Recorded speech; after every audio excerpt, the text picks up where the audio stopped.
નમસ્કાર, હું આપનો ઉમેશ મકવાણા, બોટાદ ધારાસભ્ય. આવતીકાલે 1 મે એટલે કે ગુજરાતનો સ્થાપના દિવસ છે અને આપણી સૌ ગુજરાતની જનતાને આ સ્થાપના દિવસ 65મો સ્થાપના દિવસે હું ધારાસભ્ય તરીકે આપને ખૂબ ખૂબ શુભકામનાઓ પાઠવું છું અને સાથોસાથ મારા આમ આદમી પાર્ટીના કાર્યકર્તાઓને વિનંતી પણ કરું છું કે આવતીકાલે આપણે ગુજરાતની સુખ, સમૃદ્ધિ, શાંતિ અને સલામતી માટે એક દિવસનો પ્રત્યેક ઉપવાસ હું કરવા જઈ રહ્યો છું અને આ પ્રત્યેક ઉપવાસમાં આપ સૌ જોડાઓ તેવી વિનંતી પણ કરું છું. અને આપણું ગુજરાત હંમેશા અગ્રેસર રહેવાનું છે, પણ ગુજરાતમાં સુખ, સમૃદ્ધિ અને શાંતિ સ્થપાય તેના માટે સૌ આપણે ભેગા મળીને એક દિવસ પ્રત્યેક ઉપવાસ આપણે કરીશું.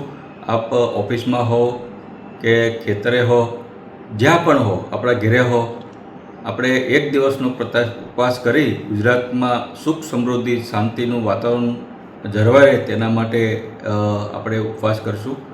અને આપણા ગુજરાતીઓને પણ વિનંતી કરું છું કે આ ઉપવાસમાં મારી સાથે આપ જોડાશો. જય જય ગરવી ગુજરાત, ભારત માતા કી જય.